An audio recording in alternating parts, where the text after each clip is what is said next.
আসসালামু আলাইকুম। ২৬ মে ২০২৪ তারিখ রবিবার একাদশ শ্রেণীর ভর্তি কার্যক্রমের প্রথম পর্যায়ের আবেদন শুরু হবে। তো এই আবেদনে পেমেন্ট করতে হবে, অর্থাৎ আবেদনের ফি জমা দিতে হবে অনলাইনে। বিকাশ, নগদ, রকেট সহ আরও কিছু মাধ্যম রয়েছে। তো এখন আপনাদেরকে দেখাবো যে কিভাবে আপনারা পেমেন্টটা করবেন, কারণ পেমেন্টেও কিছু জটিলতা তৈরি হয়, কোনোভাবে ভুল করা যাবে না। তো আমরা চলুন অপশনগুলো একটু দেখে নেই। তো আপনাকে আবেদন ফি জমা দেওয়ার আগে আপনাকে এডু অ্যাকাউন্ট তৈরি করতে হবে। তো এডু অ্যাকাউন্ট কিভাবে তৈরি করবেন এটা নিয়ে অলরেডি ভিডিও আপলোড করা রয়েছে, আপনারা দেখে নেবেন। এডু আইডি তৈরি করার জন্য আমাদেরকে xiclassadmission.gov.bd এই ওয়েবসাইটে যেতে হবে। সেখান থেকে আমরা সাইন আপ এটাতে ক্লিক করব। সাইন আপে ক্লিক করার পরে শিক্ষার্থীর ধরন এখান থেকে আমরা সিলেক্ট করব। আপনি যদি সাধারণ শিক্ষা বোর্ড থেকে হন, যেমন ঢাকা শিক্ষা বোর্ড, চট্টগ্রাম, কুমিল্লা, বরিশাল, মাদ্রাসা, কারিগরি, সেক্ষেত্রে বোর্ড স্টুডেন্ট সিলেক্ট করবেন। বাংলাদেশ উন্মুক্ত বিশ্ববিদ্যালয় থেকে হলে বাংলাদেশ ওপেন ইউনিভার্সিটি স্টুডেন্ট, এবং বিদেশি কোনো বোর্ড থেকে হলে সেক্ষেত্রে ইকুইভ্যালেন্ট সার্টিফিকেট হোল্ডার এটাতে সিলেক্ট করবেন।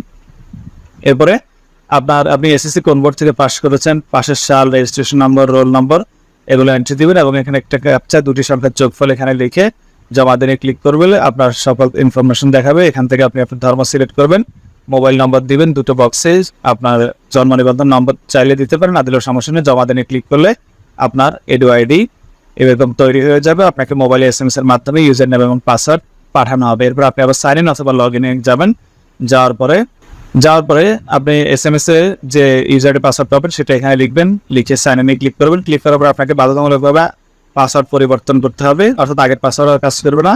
তাই আপনাকে এভাবে পাসওয়ার্ড তৈরি করে নিতে হবে। নিয়ে জমা দিনে ক্লিক করলে আবার go to dashboard, student dashboard এটাতে চলে যাবে। সেটাতে আসার পরে বাম পাশে একটা অপশন দেখতে পাচ্ছেন, আবেদন ফি জমা দিন, এটাতে আপনি ক্লিক করবেন। এটাতে ক্লিক করার পরে এরকম দুটো অপশন পাবেন, সোনালী ব্যাংক PLC অথবা SSL কমার্স। এতে ক্লিক করে দুটো অপশন থাকবে। তো আমি সবাইকে রিকমেন্ড করবো সোনালী ব্যাংক PLC এটাতে ক্লিক করবেন। এতে ক্লিক করার পরে এখানে আপনি সোনালী ব্যাংকের অ্যাকাউন্ট থেকে দিতে পারেন, আবার কার্ড থেকেও দিতে পারেন, মোবাইল ব্যাংকিং থেকেও দিতে পারেন। তো যেহেতু সহজ মোবাইল ব্যাংকিং, আমি মোবাইল ব্যাংকিং দিয়ে দেখাচ্ছি। মোবাইল ব্যাংকিংয়ে ক্লিক করবেন। ক্লিক করার পর এখানে বিকাশ, ওকে ওয়ালেট, রকেট, নগদ এটা দেখাবে। আপনি যেটা ভালো লাগে সেটা সিলেক্ট করবেন। তো আমি বিকাশ দিয়ে দেখাচ্ছি, একই নিয়ম থাকবে অন্যগুলো। তো বিকাশে ক্লিক করার পরে কত টাকা কাটবে, এবং এখানে কনফার্ম নামে একটা অপশন রয়েছে, কনফার্মে ক্লিক করবেন। কনফার্মে ক্লিক করার পরে পে উইথ বিকাশ এটাতে ক্লিক করবেন। এটাতে ক্লিক করার পর আপনার বিকাশের যে নম্বর সেই নম্বরটা দিবেন, দিয়ে কনফার্মে ক্লিক করবেন।